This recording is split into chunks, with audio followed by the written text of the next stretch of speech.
Good evening, everybody. Welcome to Borough Fan TV and the Monday Night Show with me, James Hutchinson. Joining me tonight is Joe Scott. Welcome to the show, Joe. Not a Hutchy, you all right, mate? I am. I'm not too bad, pal. Everybody out there, we've reached the second international break of the season, and Borough just sitting outside the playoff places by goal difference. Are your expectations and hopes for the season being revised? What do you attribute Borough's transformation in fortunes to? Is it down simply to Neil Warnock and the players, or is there other things working in mysterious ways for Borough to do as well as they are this season? We're going to look back at the games against Coventry, Forest, Blackburn and Brentford, and we're also going to review the opening quarter of the season. So there's lots for me and Joe to get through. So as always, we love your contributions. Get involved in the show. Before we kick off, though, the programme tonight, all of us here at Borough Fan TV would like to pay tribute to Nobby Stiles, World Cup winner, European Cup winner, and ex-Borough player. Nobby passed away a couple of weeks ago at the age of 78, and he's a true icon of the English and British game. Rest in peace, Nobby. So, Joe, we'll get on with the show, mate. If we go back a couple of weeks, Coventry City match, Yep. It was a result all Borough fans wanted, and we've probably faced more fancied sides over the course of the season, but it was a really good result, and it was pleasing to pass a different sort of test against a team that was probably quite difficult to break down. Yeah, I feel, considering the team that Coventry are, who just come up as champions from League One the previous season, I think, they were looking. I was looking at it at the Park the Bus since the start of the game, pretty much, and they just looked really defensively solid throughout the whole game. And then, come second half, they still kept it that way, but eventually, we did manage to break them down in the end from Britta Sombalonga and Jed Spencer's goals. So it was a pretty stern test against Coventry. We were expected to be dominating the game on paper, but we ended up leaving it very late to get the win in the end. Yeah. And like you said there, as another thing, Joe, is it was another clean sheet. And it's like the personnel keeps changing at the back, but it doesn't matter how much it's chopped and changed. We still seem to get the clean sheets, and the performances at the back remain consistent, don't they? Yeah, I think we're going back to the days when Aitor Karanka was at the club, and we looked pretty solid defensively. And most importantly, we kept Bettinelli with a clean sheet, which he fully deserves, really, And plus, obviously, with Dyke, Steele, McNair, and Fry, and all them, and keeping strikers out of line, from the opposition. So it does work as well, going with the defences that we have been, these last few games. Yeah. And on that night, the opening goal was scored by Britta Sombalonga. He got off the mark for the season, and it also made him the top league goal scorer for the Borough in the 20th century. How important was it for Britt to get off the mark, Joe? Yeah, I think he's had a bit of a hit and miss season so far, has Britta Sombalonga. But I think him getting that goal against Coventry would probably do him the world of good, because it's probably seems why Warnock appointed him captain in the first place. And I know, like I said, he's had a bit of a hit and miss. Sometimes he's had good chances which he's squandered, and sometimes he's had good opportunities, but he ends up having to keep saving them. But it's good for him to get off the mark, and obviously getting that passing the record as Borough's top goal scorer in the 21st century. So it was good probably for Britain, his confidence for this season so far. But like I say, it's a bit of a hit and miss for it so far, but it's good for getting him off the mark. Yeah. Talking of squad players, something that's rumbled on the last couple of weeks, and it's still really not showing any signs of resolving itself, is the future of Duncan Watmore. It's been revealed that he's been training with the Borough the last couple of weeks. Would you welcome his arrival at the club, Joe?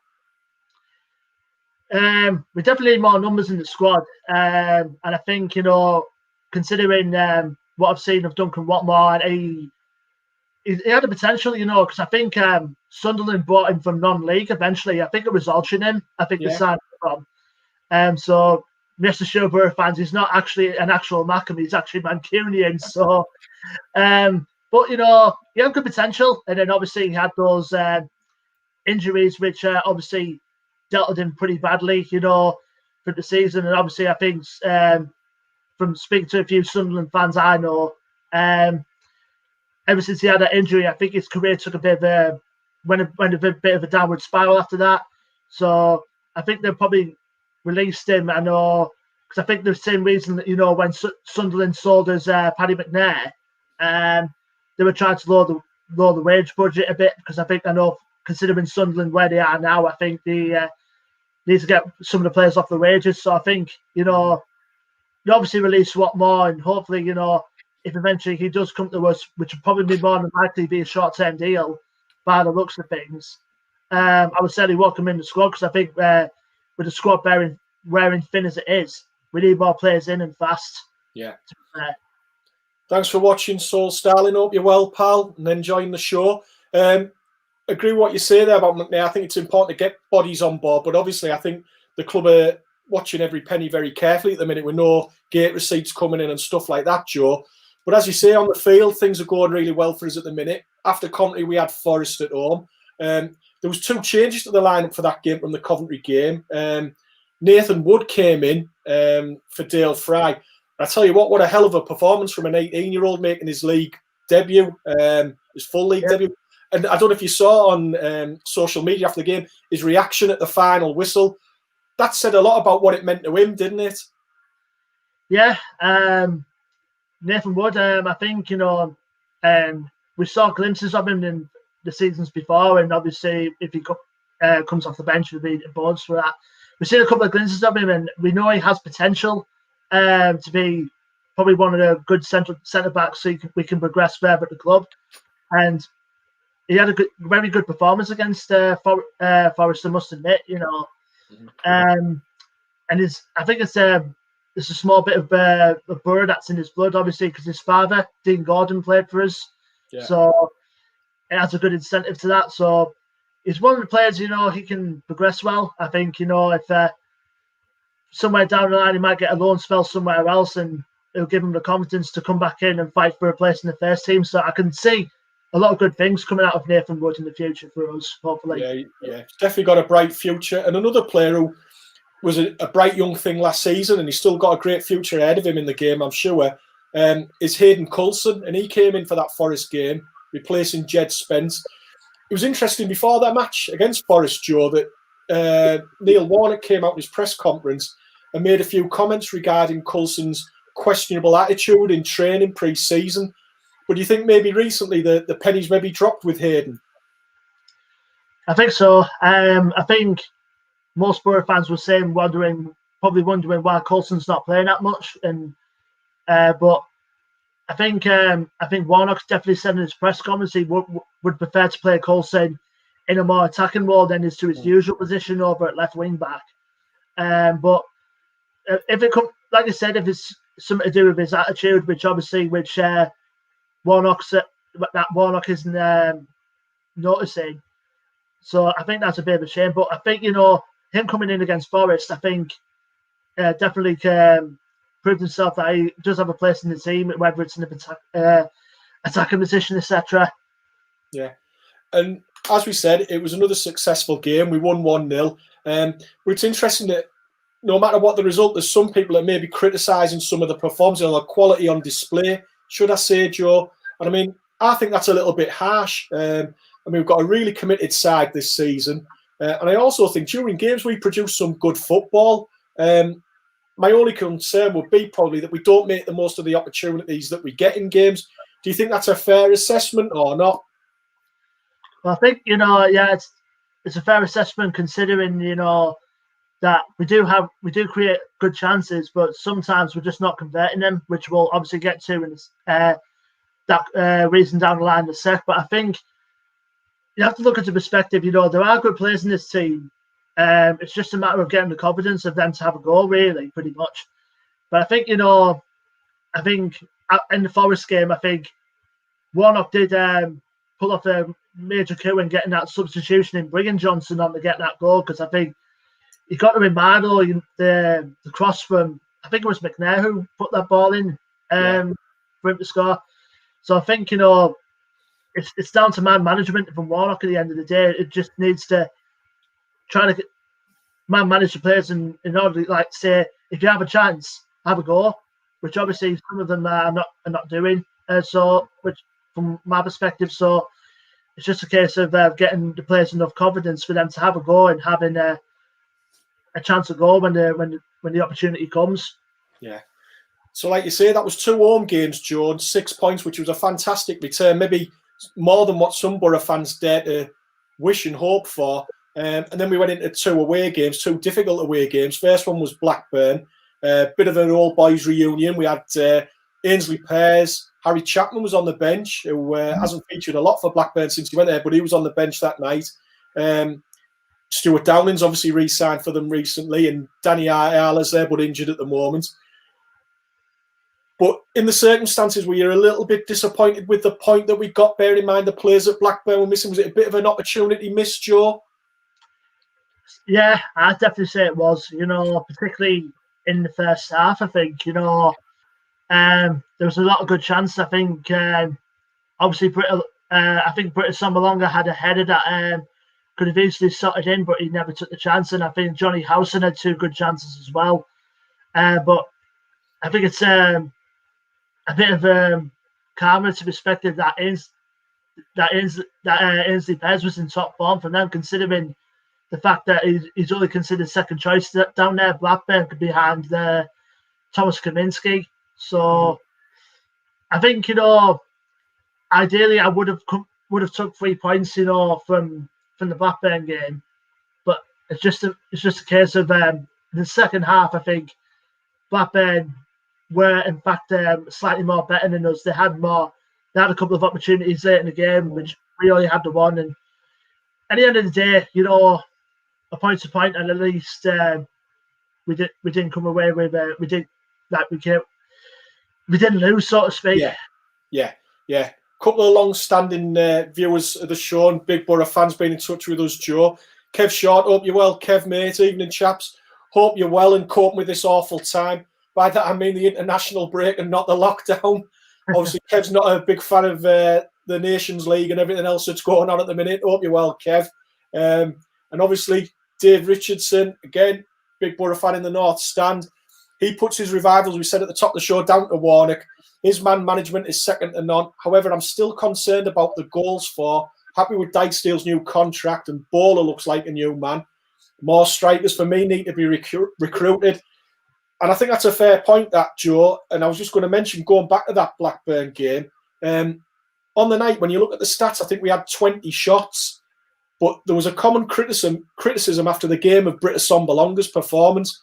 Do you think that's fair or not? Do you think Brit's sometimes a bit of an easy target for the fans to go to when things aren't going well in front of goal, or do you think it's justified? I think my opinion on Brit, I think he can be a good striker on his day, but I think he just needs the support, which obviously at the moment playing in that system, particularly the Blackburn game, which he wasn't getting. He just had like Hayden Coulson playing that in the number 10 role, which I find, still find a bit odd. So I would rather have Chuba Akpom on the pitch partnering with Brit up front. So I can easily see why fans are getting on Brit's back from time to time. But like I said, he had that almost career-threatening injury when he was at Forest in the past, and that sometimes limits his full ability speed-wise. So I think, in my opinion, Brit just needs the support. If he gets that support, either like say from Akpom or even Fletcher when he gets back, Brit can absolutely work wonders and help us get the goals. Yeah, really. I think a lot of people would say, if we can bring another striker in, and Chris Andrews is going to lead into my next point as well. And he also mentions about the striker. Thanks for watching, Chris. He thinks we should have won that game at Blackburn. As we said, over 20 shots. Typical that Pears was man of the match for them. And it always seems to be the case, Joe, whenever we go to Blackburn, the home keeper has an absolute blinder. And like Chris has mentioned there, it was almost written in the stars that Ainsley Pears was going to have a top game that night, wasn't it? Yeah. I was a bit critical of Pears when we let him go, because I think, because we had Bettinelli in as a normal first choice goalkeeper now anyways, and plus the fact you got Stojanovic in there as well. I think it was just a case of Pears have fallen down the pecking order, and that's why we decided to let him go in the first place. But to in all fairness, I think Pez did well in that game. So I think, fair play to him. Yeah, fair point there, Joe. Ash Rowland, thanks for watching, mate. Even though you're a Man United fan, hope you're well, pal. You're probably enjoying the international break at the minute. Go on to Brentford now, Joe. So, like we said, Blackburn, tough game. Got a point, maybe could have been 3. Then went to Brentford, and I think before the game, a lot of people were very worried about that match. High scoring Brentford, Ivan Toney knocking them in for fun so far this season. Yet we still extended our unbeaten run to 10 games, and that's nothing to be sniffed at, is it? In 380 minutes without conceding a goal. How much confidence having such a strong backline? How much do you think that instills in the team, having such a good backline? Yeah, it's been very good, considering, I would have loved to visit Brentford's new stadium, but it's just in those times that we can't. So, but going back to the game, I think both Dijksteel, McNair and Fry did well again. We managed to keep Ivan Toney quiet, which is a very rarity in the Championship these days. And to be fair, I think comparing that to the Blackburn game, I think Brentford were the better team overall in that game, and there was a lot of good chances that we had a chance. They had a chance to win. Yeah. I think we only managed 2 chances, 2 threatening chances all game. With obviously Chuba Akpom in the first half, and then I think it was the first half, second half, I think, and then Lewis Ring got a good chance a couple of minutes after that. So it was a hard game to put into perspective, Brentford, but we came away with the points. Extended our beaten 1 to 10. Again, it's just one of those that thankfully we just didn't lose in the end. Yeah. I mean, I think it's interesting. I think it shows how we said at the top of the show how people's maybe attitudes are changing. I think if we'd have gone away to a team like Brentford last season and picked up a point, people would have been absolutely doing cartwheels and everything over the moon with it. Whereas again, on social media and phone-ins and stuff after the game against Brentford, it was interesting that 1 or 2 people were a little bit critical of the Borough's approach and that they didn't try and do a little bit more to come away with the 3 points. I think, again, that's a gauge of how far the club's come in less than 6 months. What's your response to people that may be a little bit critical about picking up a point at Brentford? I mean, at the end of the day, we're not the Man Cities, we're not the Liverpools, we're not the Manchester Uniteds who have all them, who have all that attitude, thinking that we're going to win every game. But the truth, to be honest, we're not. It's just one of those, the Championship is a hard league, and time and time again, there are going to be the teams out there that are going to beat anybody. To be truthful, so. We can't just go into that aspect against teams that are going to be tough anyways to beat them 6 or 7-0. It's not possible in this league. So at the end of the day, obviously we want to win all the time, but there's sometimes that we just can't. So it's just one of those that you just, it's hard to explain. We just can't win every game. Yeah.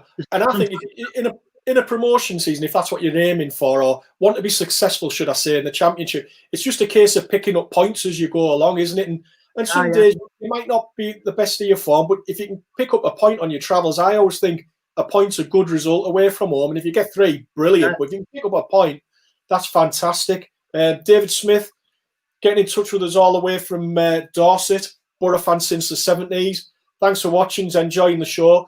We talked about Duncan Watmore earlier, David, and I think we're both in agreement, aren't we, Joe, that we probably would like him to come on board, but I think the deal would probably have to be done in a way that it suits the club, because he's had a lot of bad injuries over the last couple of years, really bad serious knee injuries, and we can't afford to be giving somebody a long contract or a contract which is maybe similar to what he was getting Premier League days at Sunderland for him to break down again after a month. Yeah, even if it's a short-term deal, and I mean, if he does well, then probably we'll think at the end of the season whether to give him another year or something. So we'll see what happens over the next few weeks or so regarding Watmore. Yeah. Before we leave the Brentford game, I think we've had a really difficult start of the season, Joe. If you look, we've had 11 matches, but if you look, it's about a quarter of the way through the season. The teams we've had to play, most of them are in the top half of the table. We've only had 1 defeat. We've only let 5 goals in 11 games, which is unbelievable. are you starting to change how you think this season might go? Because I'll be honest, at the start of the season, I was thinking if we get mid-table, 12th, I'll be happy with that. And I must admit, I'm starting to look a little bit higher up than that now. How about yourself? I usually wait till about December or January before I can predict anything, to be honest. But we have made a good start. Obviously, just the one slip up we have at Watford, considering they just went down from the Premier League last season. And from then on, I think we're doing good. We're doing good just to get where we are, to be honest. I wasn't expecting anything from from our first home game of the season against Bournemouth, and we ended up drawing that. So, and then after that, a couple of wins, a couple of draws. It's done well. We're doing well. But like I said, I'll give it till about December, January time before I can predict where we're going to finish at the end of the season. But if I were to judge it now, either top half or anywhere close to the playoffs will do well for me this season. Okay, Joe, let us know, Borough fans. Are you starting to maybe look a little bit higher? Are you looking at playoffs? Let me know if you've booked your hotel. I've spoken to someone last week who's already booked a hotel room for Wembley for the playoff final weekend. Have any of you done anything like that yet? Chris Andrews has also mentioned a point here, Joe, as well, which a lot of people spoke about after the Blackburn and Brentford games in particular, about Patrick Roberts and his lack of game time and even coming off the bench in those games. Now, I can see from one point of view maybe why Neil Warnock doesn't want to risk it because he doesn't maybe want to upset the balance and possibly lose the point that he's already got. Or do you think he should have maybe gone for Broke in one of those two games and brought Roberts on a little bit sooner or brought him on anyway just to try and get the 3 points? I think either the Blackburn or the Brentford games I would have seen Roberts probably get a start, but I think Warnock has mentioned that he doesn't want to risk him because I think, when we first re-signed him, there was a bit of a delay of getting the deal done. Because when we later found out, he actually has a bit of muscle fatigue, I think it is. So it's just, in my opinion, I think it's good man management. I think from Warnock, because you don't want to risk a player of such creativity as Patrick Roberts and risk him getting like an injury halfway through the season, and he probably might be out for a little bit longer. So it is frustrating not to have Roberts coming in every game, but you just have to take him in games as it comes, really, because, like I say, he's still struggling. I think from what I've seen, fitness-wise, it's going to be one of those. Just going to be to take time for Roberts to get a lot of games under his belt. Yeah, and that's a fair point you make there, Joe. It's a long season. There's still 35 games to go. There's obviously maybe 1 or 2 games or more in the FA Cup, but it's a long season and the games come thick and fast, especially from now till Christmas. So what you don't want is, with the squad as small as we've got, to lose any more players. So, no, I think that's a fair point you're making there, Joe. Ash mentioned a few minutes ago about the international break and he's enjoying it. And Kev Short's been back in touch with us as well about the international break and said he's been watching the Scottish internationals. And obviously they've qualified for the Euros. First time they've qualified for a major championship in 22 years. He's gone on a little bit of it's like almost a chapter there he's written. Mike's doing well for Scotland and QPR got a bargain. McBurney, 18 million, I think, that's a little bit overpriced. But he's mentioned 1 or 2 other Scottish players there, Kevin Nisbet and Loris Shankland, who plays for Dundee United. And this is often a thing that's been raised before. Obviously, John McGinn came south of the border a couple of years from Hibs to Villa and has been a massive success. Would you be loath to bring in maybe in a player, if you can, in the January transfer window from north of the border, or do you think that's a market that we shouldn't be looking at? Anyone, to be honest, I'd definitely take that Lawrence Shankland to give him a couple of attacking options. But, there's I think come January, could be a couple of players we could be looking at. Obviously, I won't be surprised if we go back in for Yannick Bolasie, I think.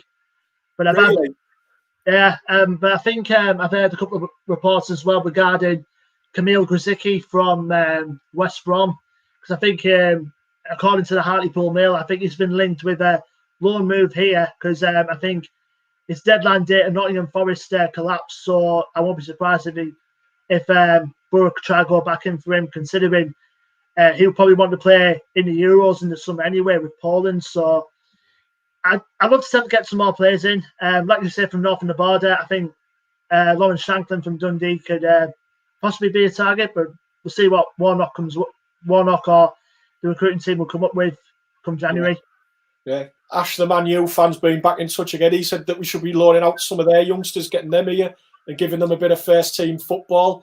I'm not sure if Warner could go for that. He tends to like maybe more experienced players, doesn't he? But certainly they'll have a good grounding if they've been at Manchester United. But we'll have to wait and see. That's for a couple of months down the line. And talking to the players that we've got playing for us at the minute, Joe, obviously we've had a really good start of the season, probably better than many Borough fans had expected. Who stood out for you so far, Joe? I mean, there's a fair few. Obviously, Borough fans have mentioned Anthony Dijksteel recently. We just found out today that he's signed a new 4.5-year deal, which is good news for the club and for us as well. Sam Morsey, ever since he came in, I think he's been the sort of player that we needed, I think. So I definitely think, Morsey has stood out for me this season. And I think for me, it's just between those two, really, Dijksteel and Morsey. Yeah. And again, I think McNair's been another 20%'s been added to his performances this season, and Howson's been steady away again. But it seems as a whole, the team are really coming on leaps and bounds from where they were this time last year. The chunkster, Stevie Walker's been in touch. Hi, Stevie. All right, pal. He thinks we should be bringing in a couple of experienced wingers and another striker during the transfer window. And I certainly think if we're anywhere near the top 6 in January, I think this season seems an ideal opportunity to maybe kick on and have a go, because I think the league's wide open. Do you agree with that, Joe? Yeah, go back to the transfers. There's another one I've not mentioned who I'd definitely like to see come to the Borough, considering he's also a Neil Warnock guy as well. He's possibly Junior Hoylett from Cardiff. I think he can fit in well to our ranks as well. So it's just a matter of bringing him in, because I think he's on his last year of his contract at Cardiff, I think. So probably might go on the cheap, possibly. Yeah. Ortega there. Do you like? Yeah. So a lot of players have been revelations compared to last season. Totally different feel to the team. Buzzing to see where it's going. And I think there's a lot of Borough fans feel like that at the minute, mate. And Stephen again back in touch with us. Paddy's been different class. Travesty how he didn't get in the EFL team. I'm okay, lads. Keep up good work. Thanks, pal. Thanks for watching. As we said there, a lot of people put it down to Neil Warnock and his man management. He obviously got manager of the month for October, Joe, with 4 wins and 2 draws during the month. But what other sides so far this season have caught your eye in the Championship? I think Swansea City have definitely caught my eye, because I think they've bounced back well from obviously getting beaten in the semi-finals of the playoffs last season. So they've started to come on leaps and bounds instead. And Reading made a good start as well, as definitely one of those that they're going to be up there at the end of the season, I think. And there's a couple of teams as well in there as well. So we'll just see what comes, because we've got a tough one coming up after the international break. Yeah, we have. You're quite right there. Chris Andrews has signalled out there, Norwich, and I think they are one of the teams. I think the 3 teams that have come down actually, without really setting the world alight, look as though they're going to be there for the duration of the season. So it is going to be a tough one. But before we look ahead to the Norwich game, talking to managers, our old friend Tony Pulis, he's back on the scene again. And as he did at the Borough, he's replacing Gary Monk, this time at Sheffield Wednesday. Have you got any words for any Owls fans that are watching out there, Joe? All I can say to the Sheff Wed fans is watch out for later on in the season and the next. That's all I can say. It's going to be far miserable for us, far miserable, that we experience. So just be wary of that, Sheff Wed fans. Yeah, I mean, they're in the bottom 3 at the minute because they had the points deduction, and they're obviously going to be struggling. It's going to be a difficult season for them. In that circumstances, do you think he's like the ideal man to maybe keep them up this year, but longer term, or do you think they're just looking at staying up this year, Joe? I think they'll probably be looking at staying up. I think Pulis can keep them up, I think. So it's just a matter of if they do play in the Championship next season, it may be a long season for them, I feel. Yeah, fair point, mate, fair point. As we said, weekend, Norwich City. I don't know about you, Joe, but like I say, I think we've had a difficult start of the season in terms of our fixtures, and it doesn't get any easier. Norwich, who were in 3rd place, come to the Riverside at the weekend. who are the men to watch out for from a Borough point of view for you, Joe? There's a fair few when it comes to Norwich.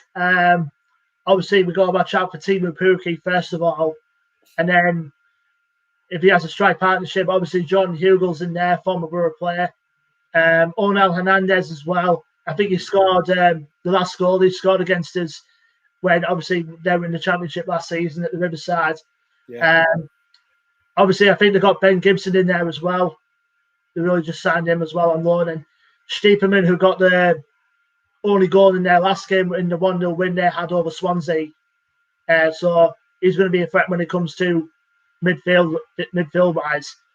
So there's lots of good players in there, Norwich. I think they're another team as well. They're going to be up there come the end of the season. Definitely. And you mentioned there, obviously, Ben Gibson. Unfortunately, there's going to be no fans in the ground again at the weekend, Joe. But if there was, what sort of reception do you think Ben Gibson would have got coming back to the Riverside? I mean, to be fair, he would have had a good reception. I mean, obviously, some Borough fans will be still disappointed that he never came to us in the first place and he ended up in Norwich. But I think when they looked at the final decision overall, I think Norwich were offering more money-wise than what we were offering overall. So either way, I would have been disappointed that he didn't come back to us. But if he would have come back to the Riverside and if the fans were allowed in, I think I'd definitely say he would have got a good reception. Yeah. I think I don't think that goes without saying in a way, Joe. I think you're right there. But there's been some people that have been making comparisons with where Ben Gibson's been heading since he left the club to what happened to David Wheater when he left and went to Bolton, and things maybe didn't work out maybe as David would have wished when he left the Borough. Do you think that's a fair summary? Or it's certainly been a tough 2 years for Ben Gibson, isn't it, since he went to Burnley? Yeah. Obviously, I think we sold him for a good amount of money as well. But I think there was a time where they just stuck with Ben Mee and James Tarkowski would have been two centre-backs staff for Burnley. And there wasn't like a grounding chance that Gibson was going to break into that team unless one of them got injured or one of them got suspended. So, I mean, going back to the Championship for Gibson was obviously a good move for him. And I think Norwich at the moment had a good team for him to bounce back with. And I think if they obviously not Burnley do sell him to Norwich, I think, he'd probably get a fair chance in the Premier League with them if they do go up. Yeah. And Steve Walker makes a good point there, Steve. He's saying he was class for us, Ben Gibson. He was a big part of that team that got promoted in 2016. And he lays the blame with Burnley for ruining him. And he's glad that he's playing, even if it's not for us, and he's playing for Norwich now, which is a fair point. And I think, like you say, Joe, I think money came into it, really. I think we would struggle to finance a deal to bring someone like Ben Gibson back to the club at the moment. And Norwich, obviously, just coming out the Premier League can do that. Bearing all this in mind, obviously, we're saying that they're financially well backed, having just been in the Premier League. But what do you see happening on Saturday? Give me your prediction, and what do you think is going to happen at the Riverside, Joe? It will be a tough one, considering I think the other two games that we've got after that coming up, they're very winnable. Obviously, Derby at home and Huddersfield away. But I think for the Norwich game, I'll probably settle for another draw, but I'm hoping we get goals out of it. So I'm going to go for either a 1-1 draw or a 2-2 draw. Right. Another man that's gone for a draw is Chris Andrews. He thinks it's going to be a goalless draw. We keep our defensive record intact. And obviously, if you can draw another clean sheet against a side like Norwich, that will be a big feather in our cap. I don't know, Joe. I've just got a funny feeling we might win this game on Saturday because I think, again, people are a little bit looking at a side thinking, Norwich, big spending, Premier League outfit last season. But I just think at the minute, I don't think Neil Warnock and his men fear anybody. And I think we possibly are playing them at a good time just after an international break. And I've got me hopes we might turn them over 2-1, but we'll wait and see, Joe. I'll probably look as daft as ever next week, so we'll wait and see. Yeah. That's it now. We're out of time for tonight, Joe. Thank you for joining us. Thanks for everything you've done tonight, Joe. Really enjoyed having you back on the show. You all right, pal? Yeah. Enjoyed it, yeah? Yeah. Good. And thank you to everybody out there for watching and all your contributions, as always. Much valued. Really enjoyed it.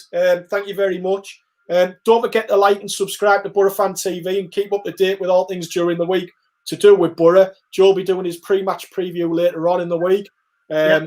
I'll be here again next Monday. We'll look back at the Norwich game. We'll look ahead to the games with Derby and Huddersfield, as Joe said. Until then, from me and from Joe and everyone at Borough Fan TV, good night and up the Borough.